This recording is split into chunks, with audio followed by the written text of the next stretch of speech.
मेरी ज़िंदगी का मकसद तेरे दीन की सरफराजी, मैं इसीलिए मुसलमान, मैं इसीलिए नमाजी। ये थे डॉक्टर जाकिर नायक साहब, जो नमाज यानी सलाह के जिस्मानी, रूहानी और तिब्बी फ़वायद आपके सामने कुरान और हदीस और साइन की रोशनी में बयान फरमा रहे थे। हम बेहद ममनून हैं उनके। जाहिर बात है, उन्होंने बताया कि नमाज किस तरीके से हमारे अंदर डिसिप्लिन पैदा करती है, मसावात और भाईचारगी का और उखुवत का दर्स देती है, किस तरीके से अमीर और गरीब, फ़कीर और बादशाह, मुलाजिम और आका को एक साथ किस तरीके से कंधे से कंधा और पैर से पैर मिलाकर खड़ा करके बताती है कि सब एक हैं, इनमें कोई बड़ा और छोटा नहीं है। आ गया ऐन लड़ाई में अगर वक्त नमाज, क़िबला रूहो के ज़मी बोस हुई कौम हिजाज, एक ही सफ़ में खड़े हो गए महमूद अयाज, न कोई बंदा रहा न कोई बंदा नवाज, बंदा व साहिब व मुहताज व गनी एक हुए, तेरी सरकार में पहुँचे तो सभी एक हुए। मेरे दोस्तों, जैसा कि डॉक्टर जाकिर साहब ने कहा कि हमारी नमाज होनी चाहिए। अगर पैरों पर खड़े रहना ही इबादत है, अगर पैरों पर खड़े रहना ही सिर्फ इबादत है, तो जंगल के दरख्तों से ज़्यादा आप खड़े नहीं रह सकते। नमाज में खुशू होना चाहिए, खुजू होना चाहिए। जैसा कि उन्होंने बताया कि हम कानितीन बनकर बिल्कुल खुशू और खुजू के साथ, हाजिर दिमागी के साथ नमाज को समझकर पढ़ने की कोशिश करें। कुरान पाक का तर्जुमा हमको पहले पढ़ना चाहिए और नमाज के दौरान हम उसी में घूमते रहें कि इमाम साहब क्या तिलावत कर रहे हैं या जो मैं पढ़ रहा हूँ उसका मतलब क्या है। तो इंशाअल्लाह हमारी नमाज होगी। वरना ऐसा ना हो कि बकौल अल्लामा इकबाल कि कभी क़िबला रू जो खड़ा हुआ तो हरम से आने लगी सदा, तेरा दिल तो है सनम आशना, तुझे क्या मिलेगा नमाज में।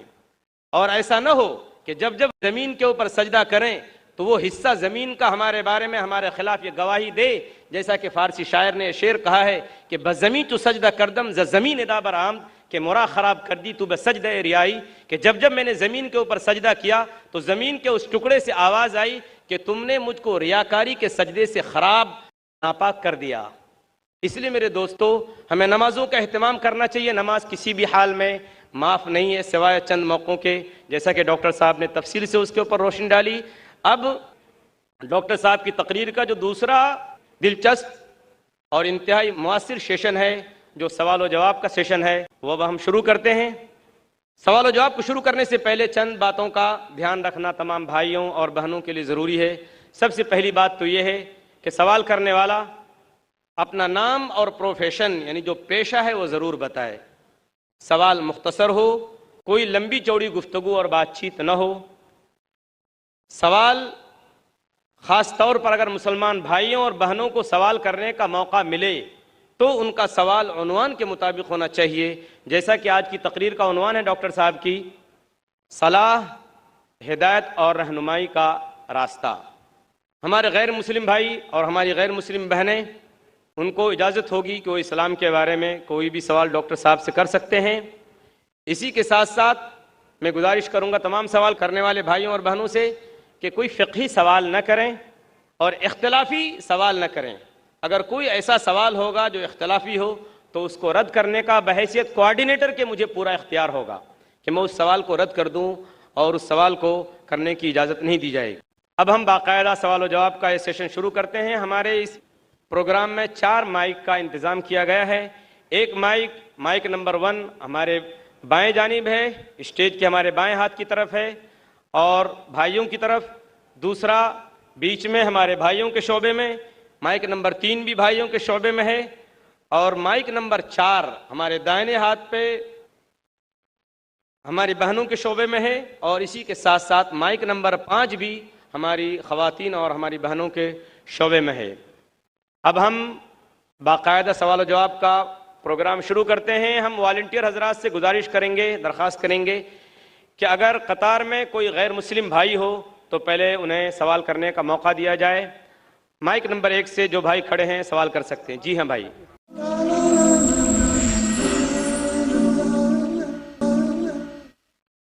मेरा नाम महेश मेहता है और मैं रिटायर्ड पर्सन हूँ। इस्तांबुल टर्की की बात करता हूँ। इस्तांबुल में और टॉप कापी पैलेस में, टॉप कापी म्यूजियम में कई चीज़ रखी हुई है काबा शरीफ की और आखिरी रसूल की चीज़ें, फिर आखिरी रसूल के कंपेनियंस की चीज़ें, खलीफा जो चाह रहे उनकी चीज़ें और कई रसूल की चीज़ें हैं।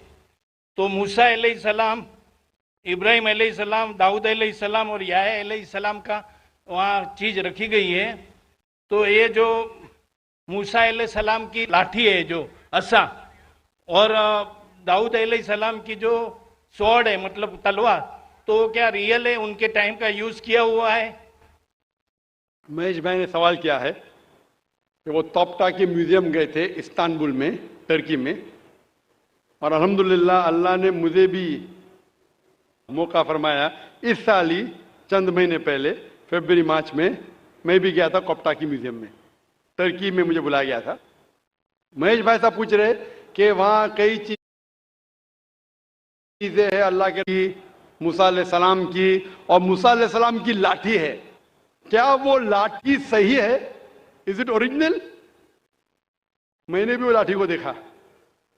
ये सवाल मेरे दिमाग में भी आया, ये सवाल जो आपका है मेरे दिमाग में भी आया, लेकिन जवाब मिला सही है या नहीं कोई फर्क पड़ता नहीं। लाठी सही है या गलत फर्क नहीं पड़ता है, फर्क ये पड़ता है कि अल्लाह ने जो हिदायत दी इस कुरान में वो सही है, वो महफूज है। वो लाठी से दीन जरा भी बदलेगा नहीं। हिस्टोरिकल वैल्यू हो सकती है, उसमें कई चीजें हैं, जैसा आपने कहा खुलफा राशिदीन के, हजरत अबू बकर, हजरत उमर रज़ियल्लाहु अन्हु, उनके कई चीजें, लेकिन इससे हमें कोई फर्क नहीं पड़ता। हिस्टोरिकल वैल्यू शायद जानने के लिए क्या करने पड़ेगा, क्योंकि मैं भी माशाल्लाह एक मेडिकल डॉक्टर हूं, साइंस के तालिब इल्म हूं, आपको करने पड़ेगा कार्बन डेटिंग। कार्बन डेटिंग एक टेक्नोलॉजी है C14। वो कार्बन डेटिंग से हमको पता चल सकता है कि वो चीज है वो कितनी पुरानी है। तो अगर हम कार्बन डेटिंग करते हैं उस लाठी पे और फिर पता लगता है कि वो हजारों साल पुरानी है, मूसा अलैहिस्सलाम कितने हजार साल पहले हमें पता ही नहीं, कुरान में इसका जिक्र नहीं। बाइबल के जरिए पता चलता है कि वो तकरीबन 1400 साल ईसा अलैहिस्सलाम के पहले आए। ईसा अलैहिस्सलाम तकरीबन 2000 साल पहले आए, तो बाइबल के मुताबिक मूसा अलैहिस्सलाम 3400 साल पहले आए, लेकिन कुरान में इसका जिक्र ने कौन से दौर में है। और अगर बाइबल का हवाला लेंगे तो साइंटिफिकली मैच होती ही नहीं, कभी फ्लड आया कभी इजिप्ट, अनसाइंटिफिक है। तो आपको पहले कार्बन डेटिंग करने पड़ेगा उस लाठी पे। इन लोग इजाजत देंगे क्या नहीं मुझे पता नहीं। उस कार्बन डेटिंग करने के बाद आपको पता चलेगा कितने साल, लेकिन मुझे अभी भी नहीं पता एग्जैक्टली कितने साल पहले मूसा अलैहिस्सलाम आए। लेकिन एज ए हिस्टोरिकल रिकॉर्ड कोई करना चाहता कर सकता है, लेकिन मुझे एज ए मुस्लिम मेरे ईमान में कोई फर्क नहीं पड़ता है।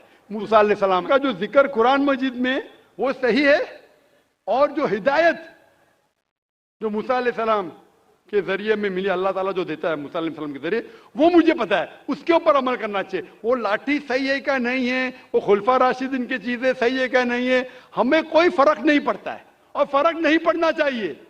हमें देखना चाहिए उनका पैगाम क्या है और उनके पैगाम पे अमल करना चाहिए। Hope the answer the question. Mike number 2 में जो भाई हैं सवाल कीजिए। My name is Rohit Gandhi. I am second year engineering of VXTC. I want to ask that is Salah is important that much that can we leave our colleges and lectures? It's possible that we have lectures and classes all the time, so we should leave that. Or my second question is the Sunni and that Shia are not joining that in Salah, so what should be done with them? How we can improve them? Rohit भाई ने 2 सवाल पूछा है। सवाल का जवाब देने से पहले मैं ये दरख्वास्त करना चाहूँगा मेरे गैर मुसलमान भाइयों और बहनों से, आपके पास अगर कोई भी सवाल है जो पूछना चाहते हैं, चाहे इस्लाम के ताल्लुक़ हो या दीगर मज़ाहिब के ताल्लुक़ हो, हिंदुइज़्म के बारे में या क्रिश्चियनिटी के बारे में, ईसाईयत के बारे में, आप बिना झिझक यहाँ पूछ सकते।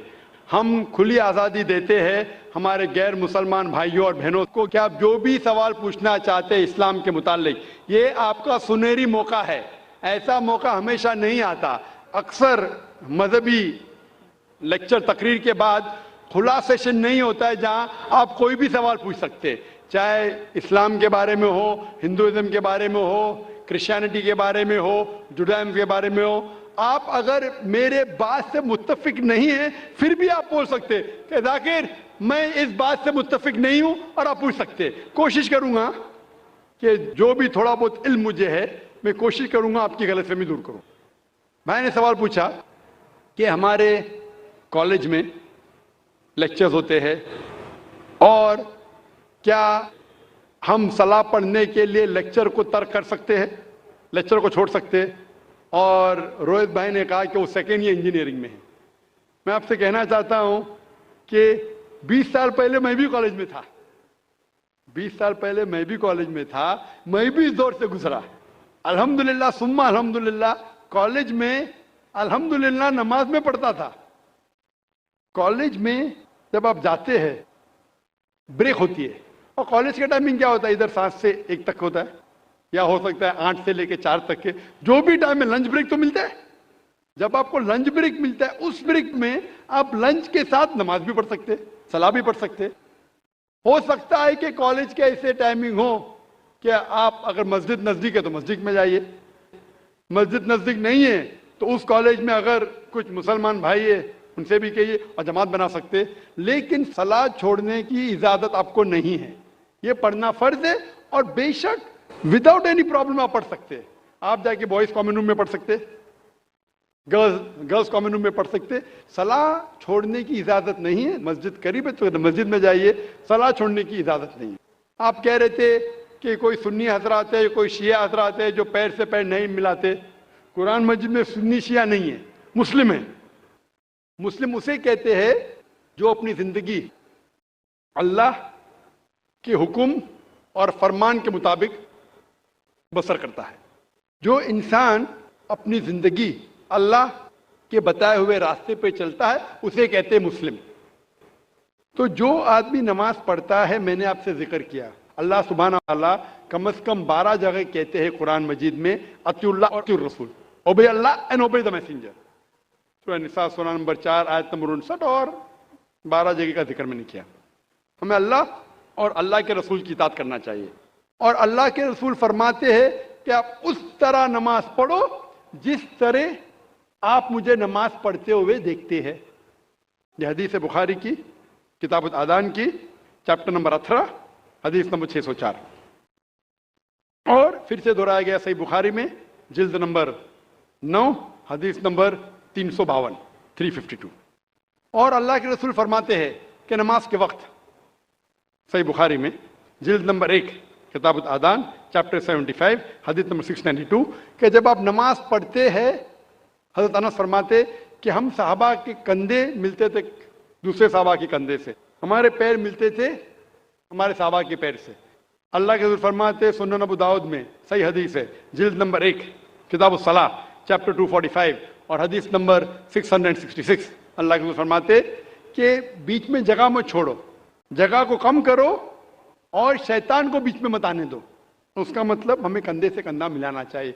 जो इंसान अपने आप को मुसलमान कहता है और कंधे से कंधा नहीं मिलाता है सलाह के वक्त और पैर से पैर नहीं मिलाता है, वो अल्लाह के रसूल की नाफरमानी कर रहा है, वो सलाह सही तरीके से नहीं पढ़ता है। तो शायद उन लोगों को ये अल्लाह के रसूल की हदीस के बारे में पता नहीं होगा। तो हमारी कोशिश है कि उन मुसलमान को बताए कि अल्लाह के रसूल की हदीस है कि कंधे से कंधा मिलाओ, पैर से पैर मिलाओ नमाज पढ़ते वक्त, ये फर्ज है। Hope the answer the question. जी माइक नंबर 2 पे। सर मेरा नाम प्रणव नायक है और मैं मर्चेंट नेवी में काम करता हूँ। मेरा सवाल ये है कि अकॉर्डिंग टू कुरान ये कहा जाता है कि जब कयामत का दिन आएगा तो उस वक्त अल्लाह जब सबको फिर से उठाएंगे तो कहा जाएगा कि अपनी कब्रों से उठो। तो हम हिंदुओं का क्या होगा, क्योंकि हमारी तो कोई कब्र नहीं होती। भाई साहब का सवाल है कि वो कहते हैं कि क़यामत के दिन जब अल्लाह ताला वापस से हमें दूसरी जिंदगी देंगे तो कहेंगे अपने कब्रों से उठो। हिंदू भाई साहब पूछे कि हिंदू लोग तो कब्र में दफनाए नहीं जाते, हिंदू बच्चे दफनाए जाते ना। हिंदू बच्चे, हिंदू मजहब में छोटा बच्चा है उसको जलाया नहीं जाता, उसको दफनाया जाता है। फिर भी कई मुसलमान हैं जो डूब के मरते हैं, जो जल के मरते हैं, उनको भी दफनाया नहीं जाता है। जिनकी हमें मिलती नहीं। ये जब अल्लाह ताला कहेंगे कि फिर से हम जिंदगी देंगे, जरूर नहीं कि आप कब्र में से ले आ जाएंगे। जो भी इंसान मर चुका है उसके नई जिंदगी दी जाएंगे। कुरान मजीद में अल्लाह ताला फरमाता है कि अल्लाह उसमें जान डालेंगे, फिर मौत देंगे, फिर से जान डालेंगे। तो अल्लाह जान डालेंगे, चाहे वो कब्र में है, चाहे जलाया गया है, चाहे डूब गया है, जो भी हालत में है अल्लाह उस इंसान में फिर से जान डालेंगे। और अल्लाह ताला को जान डालना बहुत आसान है, चाहे आप दफनाए गए हैं या चाहे जला दिए गए। अल्लाह ताला फरमाते जब गैर मुस्लिम के एतराज करते अल्लाह से और अल्लाह से पूछते हैं कि जब आप दफनाए जाएंगे और क़यामत के रोज जब इंसान उठाए जाएंगे तो अल्लाह ताला उनको हड्डियां को कैसे जोड़ेगा।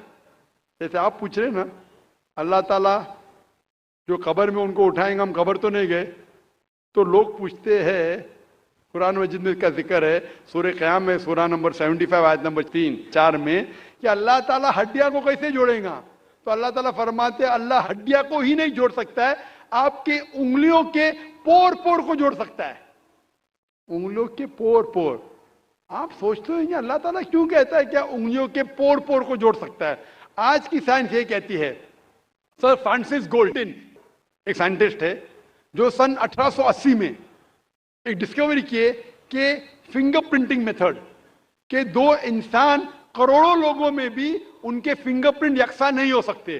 तो अल्लाह ताला फरमाते हड्डियों को तो छोड़ो, मैं आपके उंगलियों के पोर पोर को इकट्ठा कर सकता हूं और हू बहू वैसे पैदा कर सकता हूं। तो अल्लाह के लिए फिर से जान डालना बहुत आसान है, चाहे वो इंसान दफनाया गया है या जलाया दिया गया है या डूब के मरा है। अल्लाह को फिर से जान डालने में, चाहे वो मुसलमान मरा या हिंदू मरा या ईसाई मरा, अल्लाह को जान डालने में बहुत आसान है, कुन फयकुन।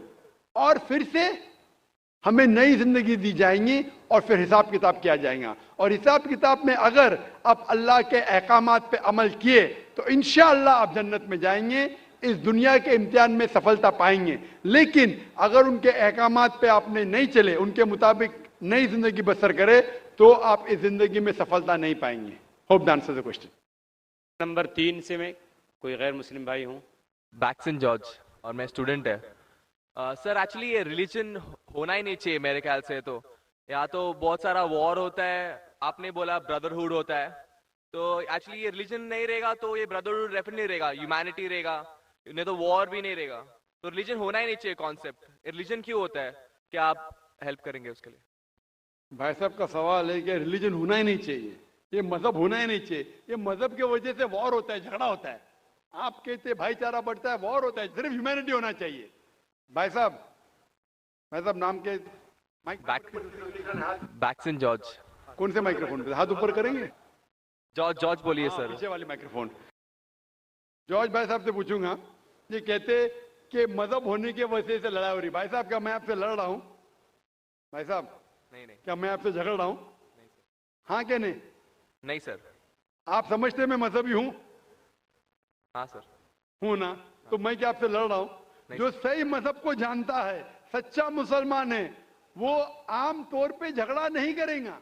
क्योंकि कुरान मजीद की आयत है सूरह माइदा की सूरा नंबर 5 आयत नंबर 32 में लिखा है कि अगर कोई भी मुसलमान, चाहे मुस्लिम हो या गैर मुस्लिम हो, अगर किसी का कत्ल करता है, चाहे मुस्लिम या गैर मुस्लिम का, बिना कोई वजह के, कत्ल के बदले कत्ल, या अगर उसने इस जमीन पे if he has caused corruption in the land, इन दो वजह के अलावा अगर कोई इंसान दूसरे इंसान का कत्ल करता है, गोया के ऐसे है कि सारे इंसानियत का कत्ल कर रहा है।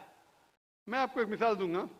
जब मैंने लेक्चर दिया था टेररिज्म मुस्लिम मोनोपोली, तो अक्सर जैसा हमारा सेशन होता है कि गैर मुस्लिम को पहले चांस दिया जाता है, तो जब मैं कह रहा था इस्लाम के बारे में, इस्लाम की क्या राय है दहशतगर्दी के बारे में, जिहाद के बारे में, तकरीर के दौरान मैं मिसाल दे रहा था कि मुसलमान टेररिस्ट नहीं होते अक्सर, और इस्लाम मजहब टेररिज्म के खिलाफ है, दहशत के खिलाफ है।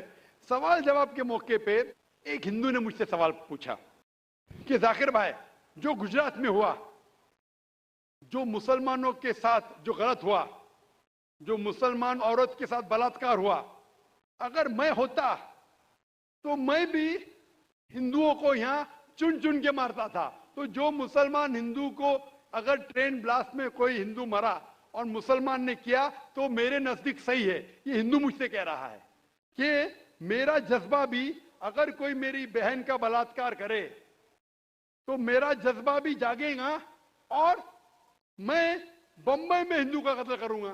कौन कह रहा है? हिंदू मुझसे कह रहा है। तो मैं उसको जवाब देता हूं, भाई साहब आप बिल्कुल सही कहते हैं। आम इंसान यही सोचेगा, आम इंसान यही सोचेगा। और आप आम इंसान जैसे सोच रहे और सब पब्लिक में तालियां बज रही थी। लेकिन मैं आम इंसान नहीं हूं, मैं मुसलमान हूं। मेरा मजहब, मेरा रब मुझे इजाजत नहीं देता है। अगर कोई हिंदू ने किसी मुसलमान का कत्ल किया है या कोई औरत का बलात्कार किया है, मैं वही मजहब के इंसान बंबई में उसका कत्ल नहीं कर सकता हूं। यह इजाजत ही नहीं है। अगर मैं शायद मुसलमान नहीं होता तो मैं कहता था हाँ वो हिंदू से आप सही कह रहे हैं। मेरा मजहब मुझे इजाजत देता ही नहीं। ये आपकी इंसानियत है जो कह रही है। मुसलमान होने के लिए इंसान होना फर्ज है, लेकिन इस्लाम इंसानियत से ऊंचा है। क्योंकि मैं मुस्लिम हूं, कितना भी जज्बा मुझ में होगा, लेकिन मैं मेरे रब, मेरे खालिक, मेरे अल्लाह सुब्हाना व तआला के हुक्म के खिलाफ नहीं जा सकता हूं। जो शख्स ने कोई मुस्लिम औरत का बलात्कार किया उसको पकड़ो और उसको पुलिस के हवाले करो, पकड़ के सजा दो। लेकिन दूसरे इंसान को वही मजहब के अगर मैं कत्ल करूंगा, ये बिल्कुल इस्लाफ है। आप सोचिए, हिंदू के रिश्तेदार सोचने लगेंगे ना ये कैसा मुसलमान, कैसा इस्लाम मजहब है। मेरे भाई ने क्या गलती किया था कि उसका कत्ल हुआ? मजहब नहीं सिखाता आपस में बैर रखना। हिंदी है वतन है, हिंदुस्तान हमारा। आप जो कह रहे इंसानियत का सबक जो कह रहे हैं आप, इंसानियत अच्छी चीज है, लेकिन इस्लाम इंसानियत से ऊपर है। इस्लाम इंसानियत से और ऊंचा है। और जब आप मजहब सीखेंगे तो कई चीज जो इंसान जज्बे से करता है जो गलत है, अगर आप सच्चे मजहबी है तो ये गलत नहीं कहेंगे, ये गलत काम कभी भी नहीं कहेंगे। जो लोग मजहब के नाम पे गलत काम करते हैं उनको दोषी ठहराइए, मैं आपके साथ हूं। लेकिन कहना कि मजहब के वजह से ये दंगे फसाद होते हैं और जंग होती है, बिल्कुल गलत। मैं पूछना चाहता हूं, आप हिस्ट्री में पढ़िए, हिस्ट्री में पढ़िए अशोका ने जब लाखों लोग का कत्ल किया, कौन से मजहब का था वो? कौन से मजहब का था? उसका मजहब ही नहीं था। जितने लोग अक्सर कत्ल करते वो नाम के लिए होंगे, क्रिश्चियन या बुद्धिस्ट या कोई मुस्लिम होगा, लेकिन वो मजहब को फॉलो ही नहीं करते। आप तारीख में देखिए, आप तारीख अगर देखेंगे, मैं पूछना चाहता हूं कि जितने कत्ल आज हो रहे हैं, जितने कत्ल आप देखते हैं कि ये कत्ल क्यों हो रहे? अमेरिका अफगानिस्तान पे हमला क्यों किया? क्यों किया? मजहब के लिए। क्यों किया? दुनिया जानती है, ओपन सीक्रेट, तेल के लिए। इराक में घुसी क्यों? मजहब के लिए। करोड़ों का कत्ल किया, क्यों किया? मजहब के लिए। मजहब के नाम पे मुसलमानों को बदनाम किया जा रहा है। ये मजहब ही है। अगर सच्चा मजहब है, सही मजहब है, तो कभी भी नहीं सिखाता कि इंसानों में झगड़ा करना। अगर वो कुछ गलत काम कर रहा है, अगर गलत काम कर रहा है, जो शख्स गलती कर रहा है उसे पकड़ो, उसको सजा दो, मैं बिल्कुल उनके साथ हूं। लेकिन आम इंसानों में झगड़ा करना, फसाद पैदा करना इस्लाम कभी भी नहीं सिखाता। ये इस्लामी मजहब है। इसीलिए इस कॉन्फ्रेंस का उन्वान है Islam the solution to humanity, इस्लाम इंसानियत का हल। तो जो भी मुश्किलात इंसानियत में हैं आज की तारीख में, इसका हल सिर्फ इस्लाम में ही मिलेगा। आप मुझे बताओ, कुरान की कौन सी आयत कहती है कि बिना वजह किसी इंसान का कत्ल करना चाहिए? आप कुरान का हवाला दो, मैं आपकी बात को मान लूंगा। आप सिर्फ मीडिया के जरिए जो मीडिया गलतफहमी फैला रही है इस्लाम के खिलाफ, उसकी बुनियाद पे कहने लगेंगे कि मजहब के वजह से ये दंगे फसाद होते हैं या मजहब के वजह से लोग कत्ल करें एक दूसरे का। ये बिल्कुल बेबुनियाद है। मैं पूछूंगा कुल हाथु बुरहानुकुम इन कुंतुम सादिकीन, आप अपना सबूत पेश करो अगर आप सच्चे हो। Hope the answer the question. मजहब नहीं सिखाता आपस में बैर रखना, हिंदी है हम वतन है हिंदुस्तान हमारा, बिल्कुल सही है। मजहब ये नहीं सिखाता कि आपस में दुश्मनी और नफरत हो। माइक नंबर 4 में खातून के शोबे में कोई नॉन मुस्लिम खातून हो, सवाल कर सकती हैं। डॉक्टर नायक, मेरा नाम पूजा शर्मा है and I am a clinical data coordinator. I would like to thank कि आज मुझे ये अपॉर्चुनिटी मिली कि मैं आपको थैंक यू बोल सकूं। मैं आपको पिछले 1-1.5 सालों से फॉलो कर रही हूँ और मेरे अंदर जो मुस्लिम और इस्लाम के लिए कुछ गलत फहमियाँ थी शायद वो क्लियर हो गई हैं। एंड जैसे आपने कहा, आपने कुरान की कई आयतों के बारे में कहा।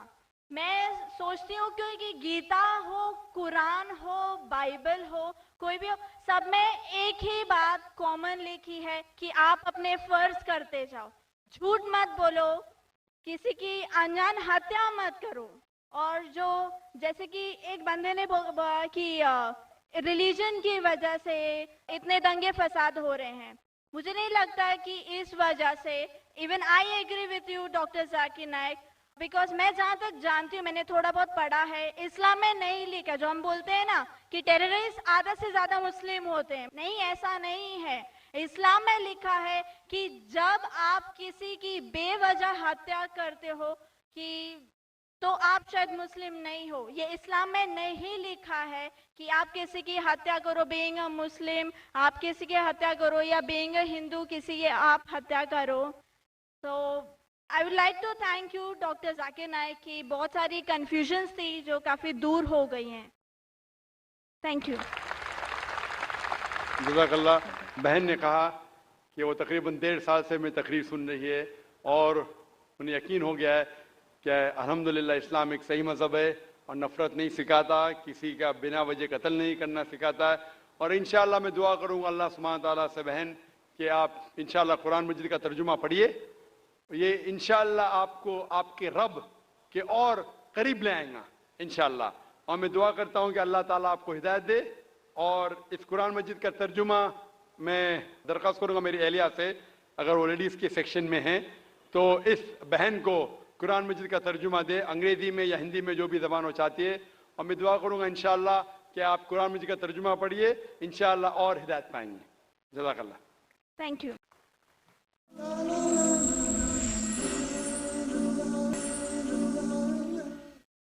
माइक नंबर 2 में कोई गैर मुस्लिम भाई?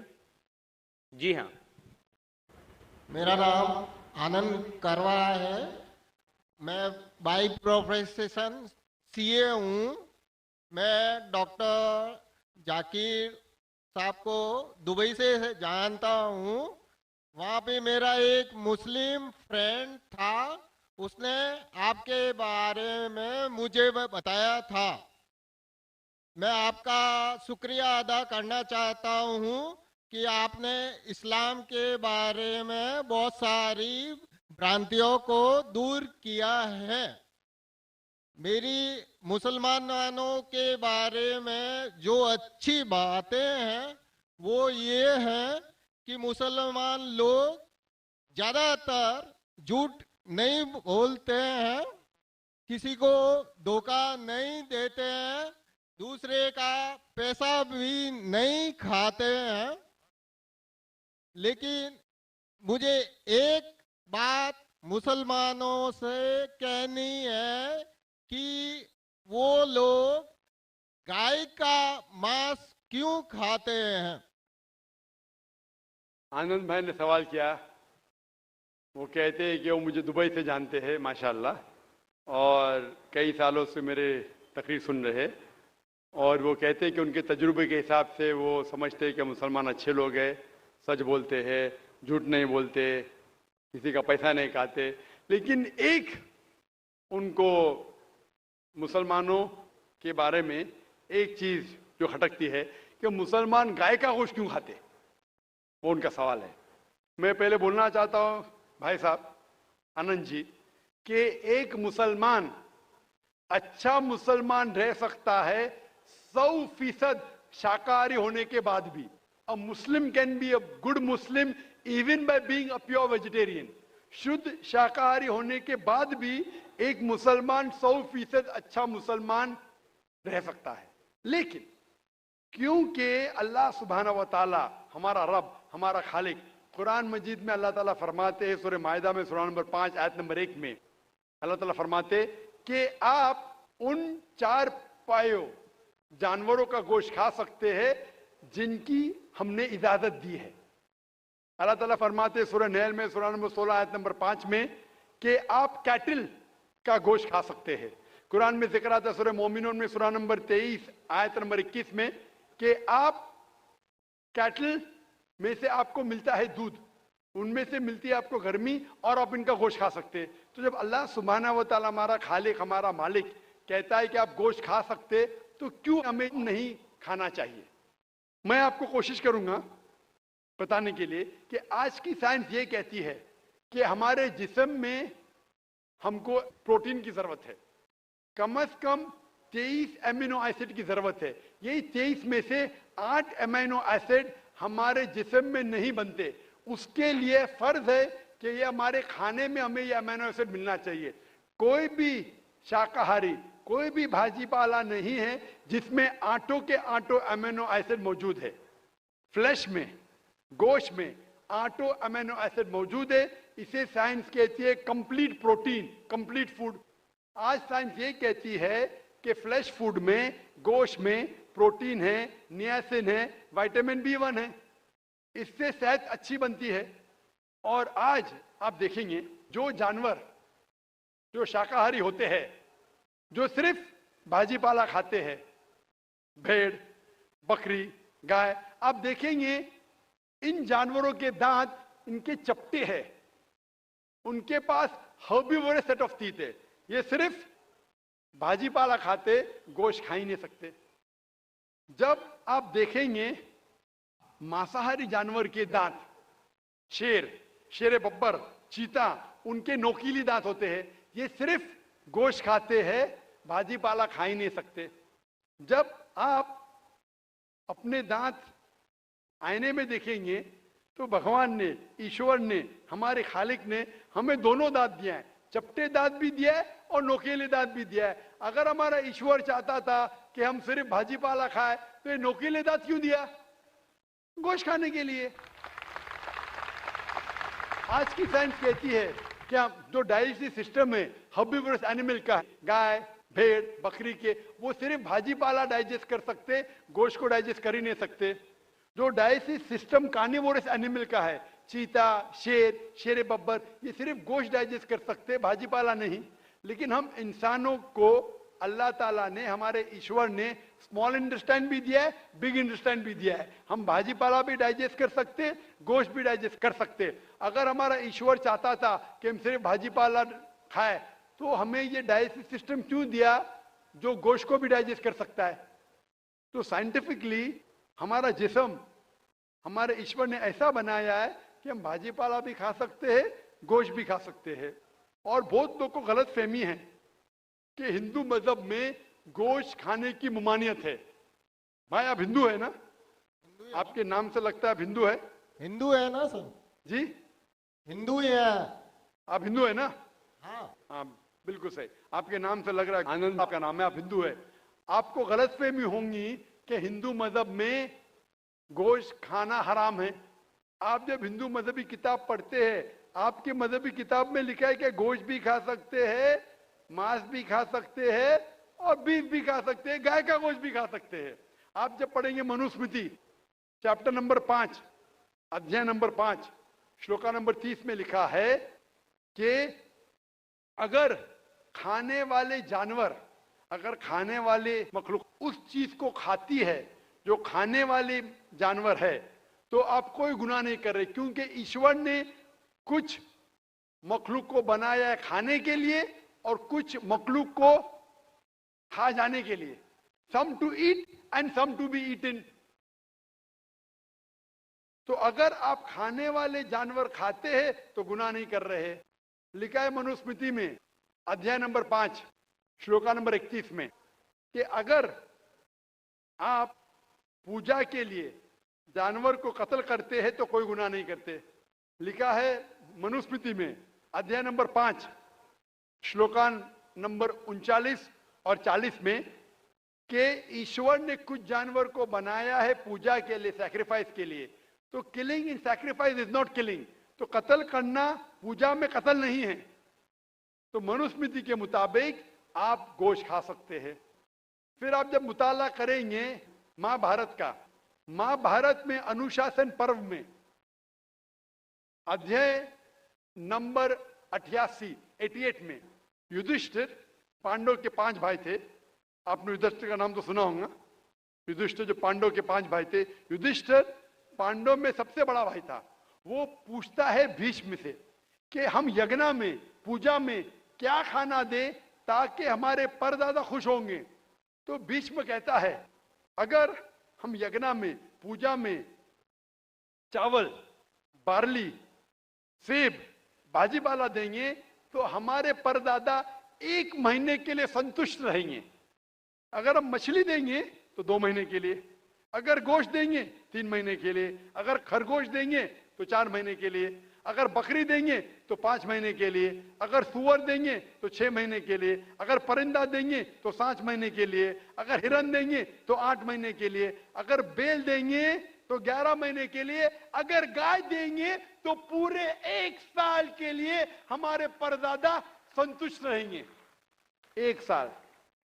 क्या दूध की बात कर अगर रहे हैं सर? आप बफेलो देंगे, बफेलो तो 12 साल के लिए, अगर राइनोसरस देंगे या रेड मीट, लाल गोश्त, तो हमारे परदादा हमेशा के लिए संतुष्ट रहेंगे। पूरा मेन्यू है महाभारत में, हिंदू किताब में पूरा मेन्यू है। क्या चाहते हैं? भाजीपाला, मछली, गोश्त, खरगोश, हिरन, बीफ, बड़े का छोटे का सब है। आप अगर वेद पढ़ेंगे, वेद में भी लिखा है कि संत और साधु गोश्त खाते थे, गाय का गोश्त भी खाते थे। फिर आप क्यों कहते हैं कि गोश्त खाना हराम है? क्योंकि बहुत से हिंदू लोग बाकी मज़ाहिब से प्रसन्न हुए। मजहब से प्रसन्न होने के बाद कुछ मजहब मानते अहिंसा में, और वो समझते हैं कि जानवर को कत्ल करना गुनाह है। क्यों? क्योंकि जानवर में जान है, बाजीपाला में जान नहीं है, पेड़ पौधों में जान नहीं, इसलिए बाजीपाला खाना गलत नहीं है, लेकिन जानवर खाना गलत है। आज साइंस तरक्की कर चुका है और हम जानते हैं कि पेड़ पौधों में भी जान है, तो उनकी लॉजिक जरा बदल गई। हाँ हाँ जाकिर भाई, हम जानते हैं पेड़ पौधों में जान है, लेकिन पेड़ पौधे उनको दर्द का एहसास नहीं है, उन्हें दर्द नहीं होता। पेड़ पौधों को दर्द नहीं होता है और जानवर को दर्द होता है, इसीलिए जानवर खाना बड़ा गुनाह है, पेड़ पौधे खाना कम गुनाह है। आज साइंस फिर से तरक्की कर चुका है। तरक्की करने के बाद साइंस ये कहती है कि पेड़ पौधों को भी दर्द होता है, लेकिन उनकी दर्द की आवाज आपको सुनाई नहीं देती। हम इंसान सिर्फ 20 साइकिल्स और 20,000 साइकिल्स के दरमियान फ्रीक्वेंसी में सुन सकते, इसके नीचे, इसके ऊपर नहीं सुन सकते। वो चीखते हैं लेकिन हमें उनकी आवाज सुनाई नहीं देती। तो एक शख्स ने मुझसे सबसे ज्यादा बहस किया और कहा कि जाकिर भाई, मैं मानता हूं कि पेड़ पौधों में जान है, पेड़ पौधे को दर्द होता है, लेकिन पेड़ पौधों में सिर्फ 2 या 3 सेंसेस है, जानवरों में 5 सेंसेस है, इसलिए जानवर का कत्ल करना बड़ा गुनाह है। तो मैंने उससे पूछा कि अगर आपका भाई पैदा होता है 2 सेंसेस कम के साथ, वो सुन नहीं सकता है और बात भी नहीं कर सकता है, गूंगा है और बहरा है, जब वो बड़ा होता है और अगर कोई इंसान उसका कत्ल करता है तो क्या आप जाके कहेंगे जज से, मिलॉर्ड कातिल को कम सजा दो क्योंकि मेरा भाई गूंगा था, वो सुन नहीं सकता था, बात नहीं कर सकता था? आप तो कहेंगे कातिल को डबल पनिशमेंट दो, मेरा भाई तो मासूम था, ना सुन सकता था ना बात कर सकता था। इस्लाम में 2 सेंसेस लेस और 2 सेंसेस मोर नहीं। इस्लाम में अल्लाह ताला फरमाते सूरह बकरा में सूरह नंबर 2 आयत नंबर 168 में 168 में, eat of the good things which Allah has provided you, जो अच्छी चीज आपको आपके अल्लाह ने दी है उसको आप खा सकते हैं। तो आप अगर मुताला करेंगे मजहबी किताबों का और साइंस का, गोश्त खाना कोई गलत नहीं है और मुझे खुसूसन कोई गिला शिकवा नहीं अगर गैर मुस्लिम, अगर हिंदू गोश्त नहीं खाते, मुझे कोई गिला शिकवा नहीं, क्योंकि अगर सब हिंदुस्तानी गोश्त खाने लगेंगे तो हिंदुस्तान में गोश्त का भाव बढ़ जाएगा। आज महंगाई का जमाना है, पेट्रोल का भाव बढ़ रहा है, सब हिंदुस्तानी गोश्त खाने लगेंगे तो गोश्त का भाव भी बढ़ जाएगा। तो मुझे कोई गिला शिकवा नहीं आप अगर गोश्त नहीं खाते, लेकिन अगर आप ये कहेंगे कि गोश्त खाना गलत है तो आपको आपकी मजहबी किताबों के बारे में नहीं पता है और साइंस का भी नहीं पता है। अगर आप कहेंगे किसी की जान नहीं लेना चाहिए तो आप 2 मिनट भी जी नहीं सकते। हम जो सांस ले रहे हैं ये जर्म्स है, जर्म्स में भी जान है, आप सांस लेने से उनका कत्ल कर रहे तो आप जी नहीं सकेंगे। इस्लाम में ये है कि जो चीज की इजाजत है वो आप खा सकते, जो हराम है उसको नहीं खाना चाहिए। Hope that answers the question. Mike number 3 में अगर कोई नहीं हो तो हम माइक नंबर 4 में हमारा इंतज़ार कर रही हैं खातून, हम उनको मौका देंगे। मैं बैजनाथ गुप्ता जी बोल रहा हूँ और मेरा कहना है कि अल्लाह अगर जर्रे जर्रे में है तो देखा जा सकता है क्या? भाई साहब ने कहा कि अगर अल्लाह हर जगह हर जर्रे जर्रे में मौजूद है तो क्या देखा जा सकता है? ये हिंदू फिलॉसफी है कि अल्लाह हर जर्रे जर्रे में मौजूद है। कुरान के मुताबिक अल्लाह की ताकत, अल्लाह का इल्म सब जगह मौजूद है। अल्लाह लेकिन अर्श पे बैठे हैं, तो ये कहना अल्लाह सब जगह मौजूद है ये इस्लाम की तालीम में नहीं है, ये हिंदू की तालीम में है। क्या आप अल्लाह को देख सकते? नहीं। इंसान इस दुनिया में, इस जिंदगी में अल्लाह को देख ही नहीं सकते। और उसकी मिसाल पेश है कुरान मजीद में, जब मूसा अलैहि सलाम अल्लाह सुब्हानहू व तआला फरमाते क्या मैं आपको देख सकता हूं, तो अल्लाह ताला कहते उनसे कि उस पहाड़ को देखो, मैं मेरी झलक उस पहाड़ को दिखाऊंगा और आप देखो क्या होता है। तो उस पहाड़ को जब अल्लाह ताला सिर्फ झलक दिखाते हैं तो मूसा अलैहि सलाम उस पहाड़ को देख के बेहोश हो जाते। अल्लाह को तो देखा नहीं उनने, सिर्फ पहाड़ को देख के बेहोश हो जाते हैं। तो इंसान इस जिंदगी में अल्लाह सुब्हानहू व तआला को नहीं देख सकता। इंशाअल्लाह अगले जिंदगी में, इंशाअल्लाह जब हम जन्नत में जाएंगे वहां इंशाअल्लाह हम अल्लाह का वजह देखेंगे। ये कई हदीस में इसका जिक्र है कि हम अल्लाह का चेहरा देखेंगे। इसीलिए हम कोशिश करते हैं कि अल्लाह के अहकामात पे अमल करें, इस दुनिया के इम्तिहान में सफलता पाए, इंशाअल्लाह जन्नत में जाएंगे और वहां अल्लाह का वजह देखेंगे, अल्लाह का चेहरा देखेंगे। Hope that answers the question.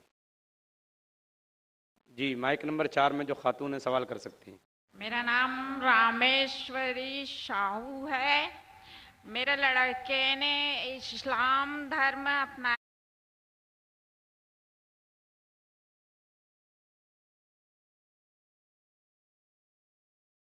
है। हम हिंदू धर्म को मानते हैं, तो बच्चे लोग कौन सा धर्म शादी कर लिए? आपके बेटे ने इस्लाम धर्म अपना लिया है। अपना लिया है, तो आपका सवाल क्या है अभी? तो बच्चे लोग कौन सा धर्म मानेंगे? आपने कहा कि आपके बेटे ने इस्लाम धर्म कबूल कर चुका है, तो कौन से बच्चे? उसके बच्चे या आपके बच्चे? मेरे बच्चे, उसके बच्चे। आपने कहा कि आपके बेटे ने इस्लाम धर्म कबूल कर चुका है, तो मुस्लिम हो गया है, शादी कर ली है, इस्लाम धर्म कबूल कर चुका है, उसके बच्चे क्या धर्म मानेंगे? सबसे पहले मैं ये आपसे कहना चाहता हूं कि अल्लाह के रसूल फरमाते हैं कि हर बच्चा जब पैदा होता है वो दीनुल फित्र में पैदा होता है। हर बच्चा, चाहे वो हिंदू के घर में पैदा हो या ईसाई के घर में या यहूदी के घर में, जब बच्चा पैदा होता है वो दीनुल फित्र में पैदा होता है, मतलब वो मुस्लिम जैसा पैदा होता है। मुस्लिम के मानी, जैसे मैंने कहा है, मुस्लिम के मानी अपनी जिंदगी अल्लाह के अहकाम के मुताबिक बसर करना। तो जब बच्चा पैदा होता है उसकी सारी ख्वाहिश अल्लाह के मुताबिक है। तो हर बच्चा जब पैदा होता है, चाहे मुसलमान के घर में पैदा हो, चाहे हिंदू के घर में पैदा हो, चाहे ईसाई के घर में पैदा हो, चाहे यहूद के घर में पैदा, वो पैदा होता है मुस्लिम जैसा, वो मुस्लिम होता है। उसके बाद अल्लाह के रसूल फरमाते कि अपने वालिदैन के जरिए, अपने टीचर के जरिए, अपने दोस्तों के जरिए हो सकता है वो शिर्क करने लगे, वो आग की इबादत करने लगे, उस वक्त वो गैर मुस्लिम होता है। इसीलिए अगर कोई गैर मुस्लिम मुस्लिम बनता है, convert is a wrong word. Convert कहना गलत लफ्ज है। कन्वर्ट मतलब एक तरीके से दूसरे तरीके जाना।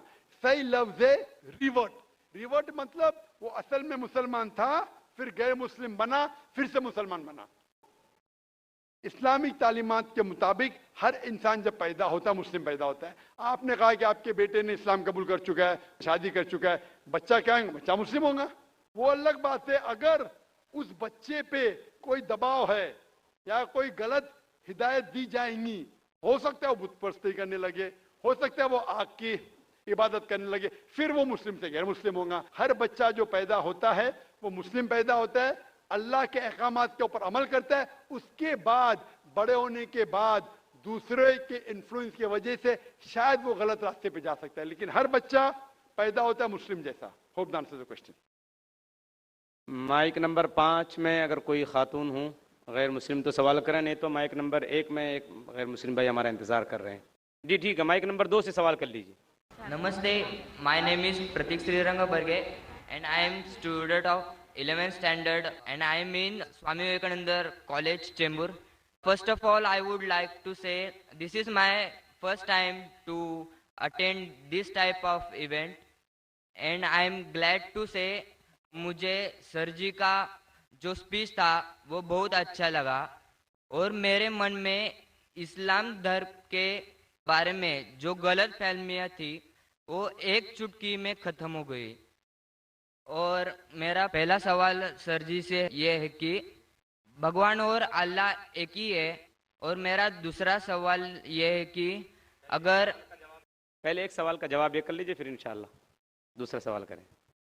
भाई साहब ने कहा कि वो पहली बार ऐसे मजमे में मौजूद है और बहुत खुश है, एक चुटकी में उसके सारे गलत फहमियाँ इस्लाम की दूर हो गई। अल्हम्दुलिल्लाह, अल्लाह ताला आपको हिदायत दे।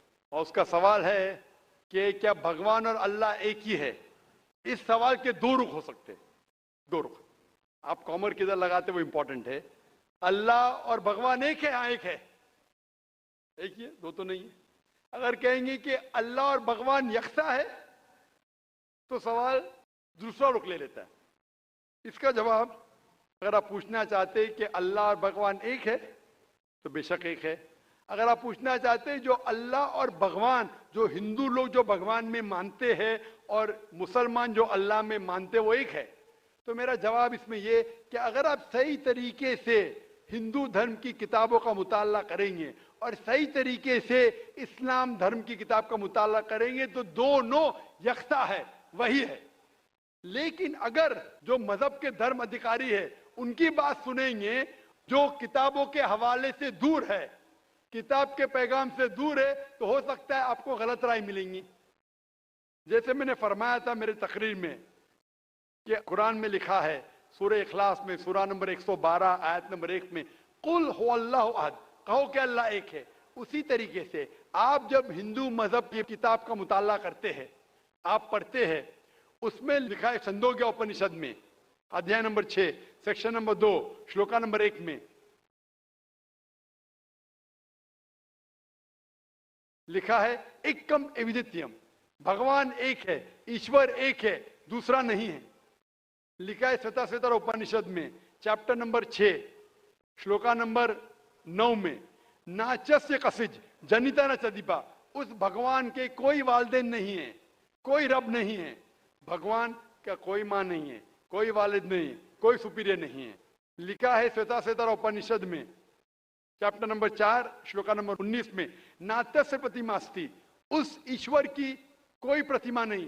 प्रतिमा का मतलब है अक्स, painting, picture, portrait, statue, idol. उस भगवान की कोई प्रतिमा नहीं, कोई पिक्चर नहीं, कोई पेंटिंग नहीं, कोई अक्स नहीं, कोई फोटोग्राफ नहीं, कोई आइडल नहीं, कोई स्टैच्यू नहीं। ये दोहराया गया है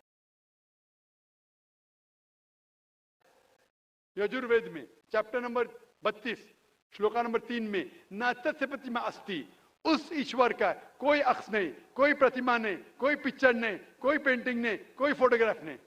तो जब आप मुताला करेंगे हिंदू मजहबी किताब का और कुरान का, हिंदू मजहबी किताब का ब्रह्म सूत्र में कहा गया है एकम ब्रह्म द्योत्या नास्ते नीना नास्ते किंचन, भगवान एक ही है, दूसरा नहीं है, नहीं है, नहीं है, जरा भी नहीं है। There is only one God, not a second one, not at all, not at all, not in the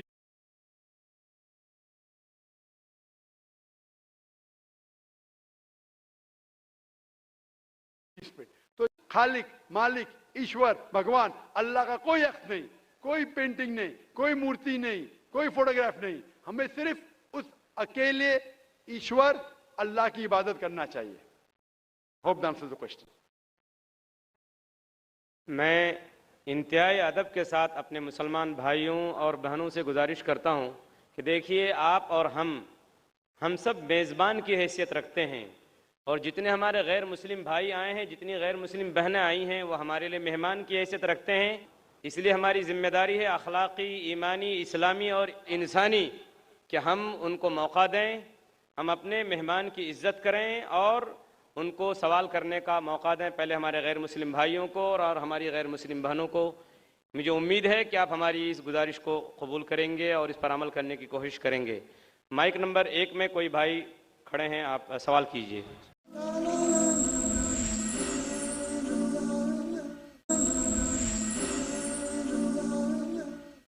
इस्लाम कहता है कि एक ही बार आदमी पैदा होता है, एक ही बार मरता है और बाद में क़यामत होती है। लेकिन आप देखिएगा दुनिया में कि कोई बेरा मुका मतलब डेफ एंड डम्ब होता है पैदा होते ही, ब्लाइंड होता है, हैंडीकैप होता है, जिसका पैर भी नहीं रहता है। और तो ऐसा क्यों है? और दूसरा बात ये भी है कि मरने का भी तरीका सबका अलग अलग है। कोई एक्सीडेंट में मर जाता है, कोई राइट्स में मरते, कोई क्या नेचुरल वे से मरता है। तो ऐसा क्यों है दुनिया में?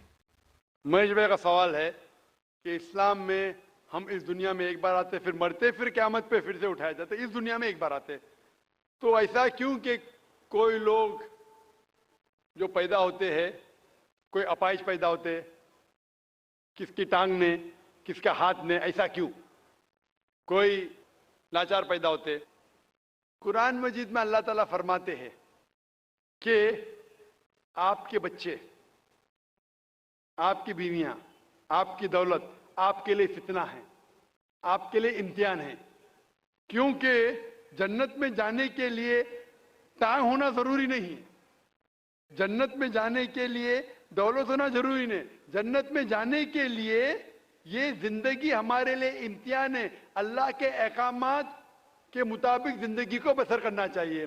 कुरान मजीद में अल्लाह ताला फरमाते हैं सूरह मुल्क में, सूरा नंबर 67 आयत नंबर 2 में, अल्लज़ी खलक़ल मौत वल हयाता, अल्लाह सुब्हानहू व तआला ने मौत और जिंदगी पैदा की है ताकि आपको जांच सके आप में से अच्छे अमाल वाले कौन हैं। तो ये जिंदगी हमारे लिए एक इम्तिहान है। आपका अच्छा सवाल था कि क्यों कुछ इंसान पैदा होते अपाहिज, कोई बीमार, कोई अच्छे सेहतमंद, क्यों?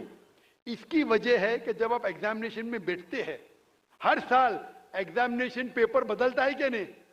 अगर आप कहेंगे कि हर वक्त पेपर सेम रहना चाहिए तो टेस्ट किधर, एग्जामिनेशन किधर? तो अल्लाह ताला कहता है कि जिस तरीके से आपको जो नियामत दी उस तरीके से एग्जामिनेशन अल्लाह ताला उस पेपर को परखेगा। मिसाल के तौर पे अगर एग्जामिनेशन पेपर आसान है तो टीचर उसको स्ट्रिक्ट तरीके से जांचता है। अगर पेपर मुश्किल है तो एग्जामिनर उसको आसानी से जांचता है। तो उसी तरीके से अल्लाह ताला फरमाते कुरान मजीद में, आपके बच्चे, आपकी फैमिली, आपकी दौलत आपके लिए फितना है, एक टेस्ट है। अल्लाह ताला टेस्ट कर रहा है उस बच्चे के वालिदैन का। देखना चाहता है कि अगर बच्चे को पैदा करते अपाहिज, या बच्चा जब पैदा होता है दिल की बीमारी के साथ, वो देखना चाहता है कि फिर भी उसके वालिदैन अल्लाह पे ईमान लाते क्या नहीं। और जितना डिफिकल्ट टेस्ट उतना बड़ा रिवॉर्ड। आप अगर एक आम बीए ग्रेजुएशन पास करते हैं, तो आपका नाम महेश है, वो मिस्टर महेश ही रहेगा, बदलेगा नहीं। लेकिन मेडिकल एग्जामिनेशन पास करते, एमबीबीएस पास करने के बाद आपके नाम के आगे लग जाएगा डॉक्टर, क्योंकि मेडिकल एग्जामिनेशन पास करना मुश्किल है। मुश्किल एग्जामिनेशन पास करते रिवॉर्ड भी ज्यादा है। तो अल्लाह ताला अलग लोग को डिफरेंट डिफरेंट एग्जामिनेशन में डालता है।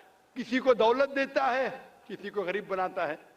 जब दौलत देता है वो देखना चाहता है कि दौलत के बाद ये इंसान ज़कात दे रहा है कि नहीं, खैरात कर रहा है कि नहीं। वो गरीब इंसान को ज़कात में 100% मार्क्स मिल चुके, गरीब इंसान को ज़कात ही नहीं देने का। हम बोलते अरे बेचारा गरीब है, उसको 100% मार्क्स मिल गए। ज़कात में गरीब को 100 में से 100 मिलता है। वो अमीर है जो शायद थोड़ी ज़कात देगा तो उसको 100 में से शायद 10 मार्क्स मिले, बराबर ज़कात देगा तो ज़्यादा मार्क्स मिलेंगे। वो गरीब को ज़कात के टेस्ट में 100 में से 100 मिलता है, उसको ज़कात देने की जरूरत ही नहीं, लेकिन उसको शायद दूसरा टेस्ट होगा, उसको टेस्ट होगा। वो गरीब इंसान एक रूम में हो सकता है 10 लोग रह रहे, वो हिजाब कैसा करता है, बराबर से हिजाब कर रहा है कि वो टेस्ट है। हो सकता है इंसान अमीर है, उसका बेटा जैसे अपने का अपाइश पैदा होता है, तो अल्लाह ताला देखना चाहता है कि इस अमीर इंसान को मैंने दौलत दी, ऐशो आराम दिया, अभी उसके बच्चे को अपाइश पैदा करता हूं, देखना चाहता हूं कि ये फिर भी अपने रब की इबादत करता है कहने। जो आदमी कमजोर है वो बोलेगा अरे क्या ये अल्लाह ताला, नौज़ुबिल्लाह मेरे लिए क्यों ये मुश्किल पेश आता है। जो सच्चा मोमिन रहेगा वो कहेंगे अल्हम्दुलिल्लाह, फायदा होगा तो भी अल्हम्दुलिल्लाह, नुकसान होगा फिर भी अल्हम्दुलिल्लाह। ये मोमिन की जांच है। तो ये दौलत, गरीबी, सेहत, अपाहिज, दिल की बीमारी, ये टेस्ट है। इसीलिए हमें उन लोगों को देखना चाहिए, उन लोगों को मत देखो जो आपके ऊपर है, आप उन लोगों को मत देखो जो आपके ऊपर है। मैं कह रहा था ना, मिसाल दे रहा था, वो गांव का आदमी देखता है गाड़ी चाहिए, फ्लैट चाहिए, बंगला चाहिए, फिर से गांव में आ जाता है। उन लोगों को देखो जो आपके नीचे है। और एक अंग्रेजी में कहावत है जो मैं उर्दू में तर्जुमा करूंगा। एक शख्स हमेशा रोता था कि क्यों मेरे पास जूती नहीं है, क्यों मेरे पास जूती नहीं है। जब भी उसने एक इंसान को देखा जिसके पैर ही नहीं थे, अल्लाह से शिकायत करता था मेरे पास जूतियां क्यों नहीं है। जब उसने इंसान को देखा जिसके पैर ही नहीं थे, वो अल्लाह का शुक्र अदा, कम अज कम मेरे पैर तो है। तो अल्लाह ताला डिफरेंट लोग को डिफरेंट इम्तिहान ले रहा है। किसको दौलत, किसको गुर्बत, किसको सेहत, किसको बीमारी, जो भी है। अगर आप जिस हालत में हैं, अगर अल्लाह हमारे खालिक का कहना मानते तो इस दुनिया में सफलता पाएंगे। ये हमारे लिए इम्तिहान है। दुनिया जिस तरीके से सूरह मुल्क में कहा गया है, सूरा नंबर 60 में जो भाई हैं गैर मुस्लिम हो, सवाल कीजिए। सर मेरा नाम उमेश शर्मा है, मैं योगा टीचर हूँ। पहला सवाल मेरा ये है कि आपने बताया था कि नमाज पढ़ते समय जैसे हम सजदा करते हैं, उस सजदे की स्थिति में जैसे माइग्रेन पे और स्टमक प्रॉब्लम, सियाटिका, सर्वाइकल, नी की प्रॉब्लम, इनमें ब्लड का सर्कुलेशन होता है, वो मैं मानता हूँ। लेकिन कन्फ्यूज इस बात का है कि जब हम ध्यान करते हैं, मैं योग में जैसे दयानंद सरस्वती से, पतंजलि योग ट्रस्ट से मैं योग सीखा हूँ, उसमें बताया है जब ध्यान हम एक जगह पे करेंगे, आंखों को एक जगह पे रखेंगे, तो ध्यान की धारणा अपने आप बदल जाएगी। ध्यान धारणा समाधि। तो इसमें जब हम सजदा करते हैं तो जैसे वज्रासन में घुटने मोड़ के सजदा नीचे को, फोरहेड को धरती टच करते हैं, फिर हम उठते हैं तो हमारी जब नजर हट जाएगी उस जगह से, तो ध्यान एक तरफ से वहां से हट जाएगा। तो ऊपर वाले के लिए जैसे अल्लाह के लिए ध्यान कहाँ से रहेगा? Thank you. भाई साहब ने सवाल किया कि जब सजदे में जाते, सजदा अहम रुकन है, तो नजर एक तरफ होनी चाहिए। हम सजदे से उठ जाते तो ध्यान भटक सकता है, नजर दूसरी की जा सकती।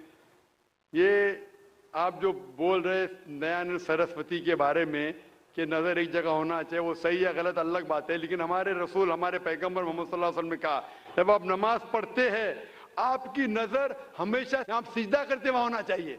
तो जब आप कयाम में हैं, रुकू में हैं, सजदा में, आपकी नजर उधर ही है। जहां आपकी जगह सिजदे की है वहां ही नजर आपकी होना चाहिए। कयाम में जब खड़े हैं, जब रुकू में जाते फिर भी नजर वहां रहती है, सजदा में जाते फिर भी वहां रहती है, अत्तहियात में भी रहती, नजर एक ही जगह रहती है।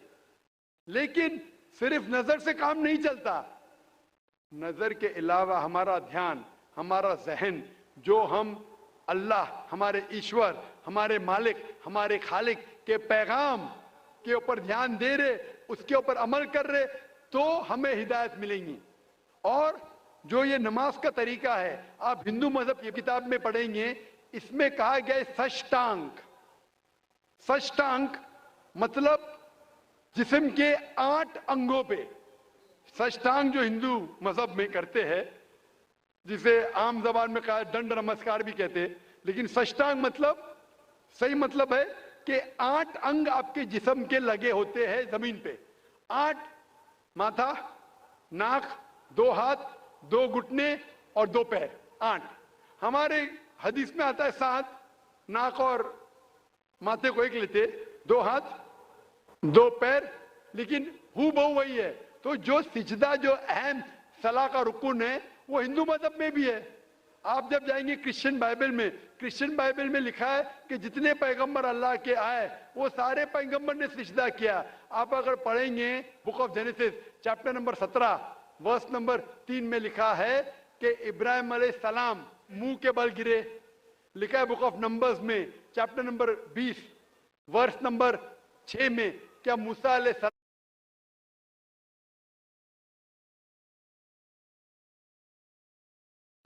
और हारून ने सलाम मुंह के बल गिरे। लिखा है बुक ऑफ जोशुआ में चैप्टर नंबर 5 वर्स नंबर 14 में कि जोशुआ ने अपने मुंह के बल गिरे और इबादत की। और लिखा है कि ईसा अलैहिस्सलाम in the Gospel of Matthew chapter number 26 verse number 39 में, वर्स नंबर 39 में क्या जीसस का took a little bit step forward in the garden of Gethsemane, fell on his face and prayed to God. ईसा अलैहिस्सलाम ने garden of Gethsemane में अपने मुंह के बल गिरे और अल्लाह की इबादत की। जितने पैगंबर आए मोहम्मद सल्लल्लाहु अलैहि वसल्लम के पहले, जब उनने अल्लाह की इबादत की उनने सजदा किया। तो सजदा सबसे अहम है, सारे पैगंबरों ने किया। Hope this answers the question. वाखिर दावाना अल्हम्दुलिल्लाहि रब्बिल आलमीन। जज़ाकल्लाह डॉक्टर जाकिर नायक साहब। इसी तरीके से मैं आप तमाम सामाईन और ख़वातीन व हज़रात के शुक्रिया के साथ आज के इस जलसे के अख्ताम का ऐलान करता हूँ। अस्सलामु अलैकुम व रहमतुल्लाहि व बरकातुहू।